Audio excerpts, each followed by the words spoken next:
अस्सलाम वालेकुम। कब क्या हुआ के साथ मैं हूं शहजाद इकबाल। वीवर्स, अफगानिस्तान बम की मानद बन रहा है और हर लम्हा एक बड़ी खबर का सबब बन रहा है। मुस्तकबिल करीब में क्या होने वाला है, इम्कानात, खदशात और तवक्कुआत सब मौजूद हैं। गुज़िश्ता 4 दहाइयों से अफगानिस्तान की सरजमीन पर लड़ने वाले मुजाहिदीन को आलमी तारीख में मुख्तलिफ नामों से पुकारा जाता रहा है। पाकिस्तान की तरह अफगानिस्तान ने भी आलमी मफादात की जंगें अपनी ज़मीन पर लड़ी और लाखों जानों और अरबों डॉलर्स का नुकसान करवाया। रूसी यलगार के सामने उठने वाले ये जंगजू दहशतगर्द मुजाहिदीन और फिर तालिबान बन गए। हर दौर में इनका टारगेट अफगानिस्तान की आज़ादी ही रहा, जिसके हसूल के लिए ये इस्तेमाल भी हुए और उन्होंने दूसरों को इस्तेमाल भी किया। वीवर्स, दुनिया मकाफात अमल है। तारीख ने देखा है कि जिन जंगजुओं से रूस लड़ना चाहता था वो रूस को लड़ गए। जिन तालिबान से अमेरिका दुनिया की 38 मुल्कों की ताकत लिए 20 साल तक पंजा आजमा रहा, उन्होंने अपनी हिकमत अमली से इन ताकतों को अफगानिस्तान में मुंह के बल गिरा दिया। वियतनाम में निपाम बम आजमाने वालों ने अफगानिस्तान में डेरी कटर्स और मदर ऑफ ऑल बम्स के तजुर्बे किए, लेकिन नाकामी के सिवा उन्हें कुछ नहीं मिला। आज के हकायक ये हैं कि इन्हीं तालिबान का इस वक्त अफगानिस्तान के 87 से 88% रकबे पर कंट्रोल है। पाकिस्तान और ईरान के साथ बॉर्डर्स पर इनका कब्जा है। गुज़िश्ता रोज़ बाब खैबर के उस पर इन्होंने इंतज़ाम भी संभाल लिया था, लेकिन बाद में इसे छुड़वा लिया गया। सुबह हरात में नरेंद्र मोदी ने बड़े शौक से सलमा डैम बनाया था। तालिबान ने 16 फौजियों को मारकर इस पर भी कब्जा कर लिया है। तालिबान की पेशकदमी पर सरकारी फौज हथियार डालकर फरार हो रही है। लोग इस्तकबाल करके शहर हवाले कर रहे हैं, लेकिन आलमी अमन के दावेदार अवामी राय के खिलाफ काबिल हुकूमत बर्दाश्त करने का राग अलाप रहे हैं। अपनी फौजी बर्तरी ताकत और अफगान हुकूमत के साथ गठजोड़ करके 20 साल तक इस मुल्क को कत्ल गारत का मरकज बनाने वाली मगरबी दुनिया को अब यहाँ अवामी राय की बात करना जेब नहीं देता। अमरीकी आशीर्वाद पर इंडिया से काबुल पहुँचाए जाने वाला असला और अफगान हुकूमत की ज़रूरत पड़ने पर भारत से मदद की दरख्वास्त का इंडिया सूरत हाल को पेचीदा करने की नई साजिश है। ऐसे में खाना जंगी की शक्ल बनती जा रही है, जिसका नुकसान अफगानिस्तान के हमसायों को भी होगा। अफगान मुहाजिरीन की नकलो हरकत का सारा बोझ हमसाया इस्लामी ममालिक पर आन पड़ेगा, जिससे निकलना इंतहाई मुश्किल है। पाकिस्तान को इसका पुराना तजुर्बा है और मौजूदा हालात में इसे बर्दाश्त नहीं किया जा सकता। दूसरी जानिब वज़ीर आज़म इमरान खान का हमेशा एक नज़रिया रहा है कि मसाइल का कोई फौजी हल नहीं होता, इन्हें गुफ्त शनीद से तय होना चाहिए।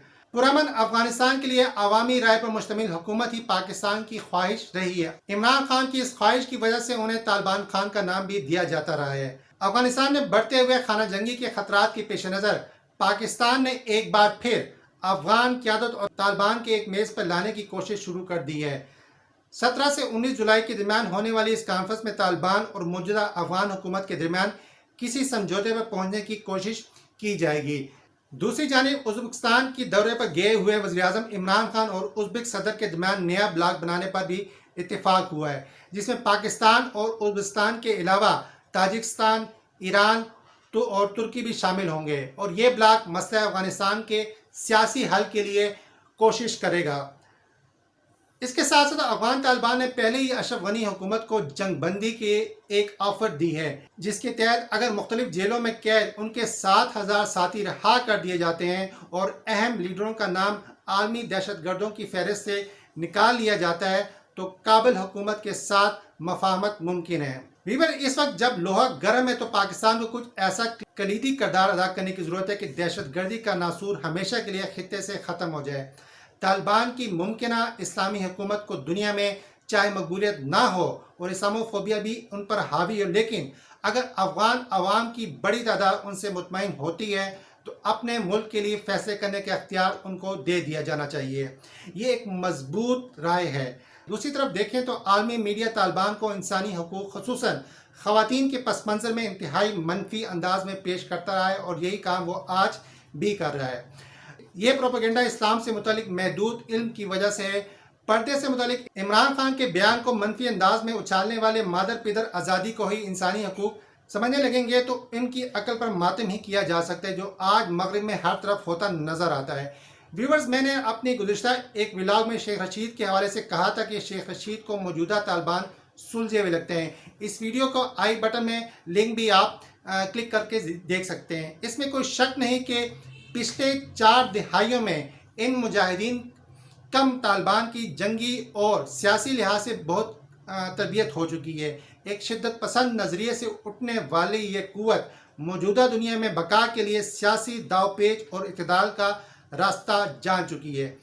ये तालिबान का नया वर्जन और नया एडिशन है। इनमें इस वक्त मुल्क के मुख्तलिफ हिस्सों की नुमाइंदगी है और तालिबान की अपनी इस कंपोजिशन को मुल्क की सलामती के लिए एक जहद पर रखना भी बहुत बड़ा चैलेंज है।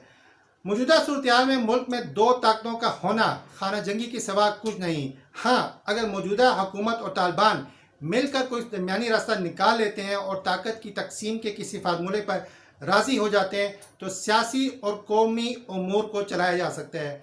देखना अब यह है कि तालिबान खान की हुकूमत में तालिबान को क्या हकीकी सपोर्ट मिल पाती है जो अफगान मसले का हल भी हो सके और मगरिब भी इसे सर आंखों पर बिठा सके।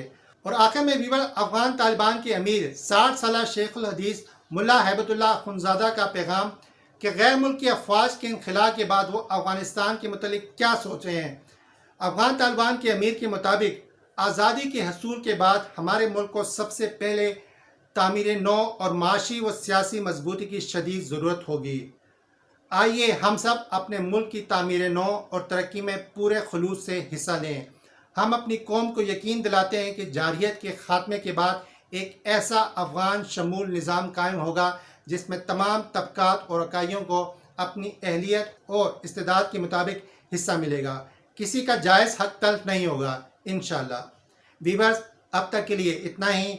अपना और अपने हमवतनों का ख्याल रखिएगा और इस चैनल का भी बहुत शुक्रिया। अल्लाह वारिस।